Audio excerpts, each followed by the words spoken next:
Essa questão nos conta uma história, a história de como um aquário particular vai ser preenchido com água. Esse aquário tem uma característica que é, ele tem uma parede dentro dele, até uma certa altura, separando o aquário em duas metades. Esse aquário encontra-se vazio, até que uma torneira é colocada em acionamento, começa a despejar água dentro desse aquário, só que, a princípio, a água vai subindo e vai enchendo apenas uma das metades do aquário, como você pode ver. A água vai subindo, vai subindo, vai subindo, até que ela chega à mesma altura dessa parede interna que divide o aquário ao meio. Quando a água atinge o topo dessa parede interna, a água começa a transbordar para o outro lado, que está vazio. E aí a água continua caindo dentro do aquário, mas a água vai passando para o outro lado. Ou seja, do zero a água foi subindo, quando atingiu a altura da parede, ela começa a transferir água para o outro lado. Isso quer dizer que a altura da água fica parada ali, na altura da parede interna, até que o outro lado também fique todo preenchido. Nesse momento, quando os dois lados que estão separados por essa parede atingem o mesmo nível de água, aí sim o nível da água dentro do aquário volta a subir. E o que a gente precisa fazer aqui é identificar qual dos gráficos melhor representa como o nível dessa água vai subindo ao longo do tempo. Então, a partir de agora, a gente vai começar a olhar para as opções que nós temos, para os gráficos que foram apresentados e tentar ver qual é que se ajusta, que se adequa a essa historinha que foi contada.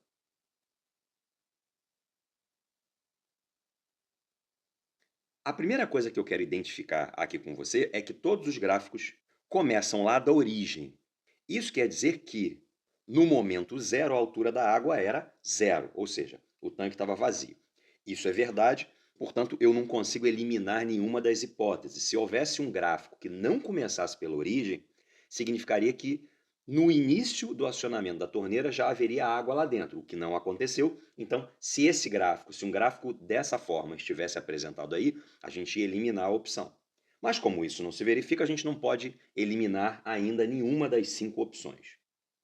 Em seguida, todos os gráficos apresentam um aumento na altura da água conforme o tempo vai passando.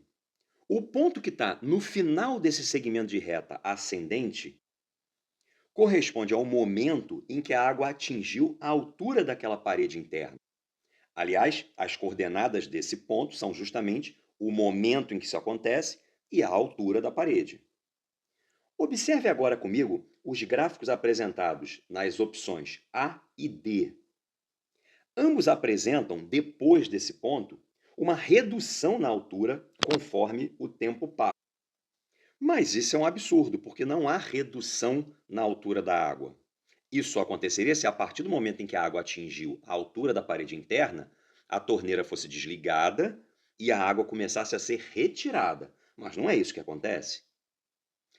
Isso então vai nos permitir eliminar essas duas opções de uma vez só. Observe agora os outros gráficos que restaram, os que estão nas opções B, C e E. Os apresentam, depois do momento em que a água atingiu a altura da parede, um comportamento constante. E é justamente isso que acontece. Depois que a água atinge a altura da parede interna, toda a água que entra depois vai transbordando para o outro lado. Portanto, a altura da água não passa da altura da parede.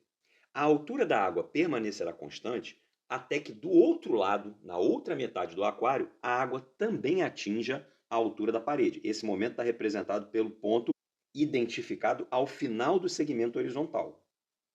Observe agora os gráficos que são apresentados nas letras C e E. Na verdade, eles são iguais por algum equívoco e eles apresentam uma taxa de crescimento idêntica ao primeiro momento do gráfico. Mas isso não corresponde à realidade, porque a partir desse momento a água sobe em cima de uma base mais larga, ou seja, em cima da base total desse aquário. Portanto, essa água subirá de maneira mais lenta. E é por isso que o segmento que vem depois precisa ter uma inclinação menor, que é justamente o que você vê na letra B. Na última parte, no último trecho, a água sobe de maneira mais lenta do que no primeiro trecho.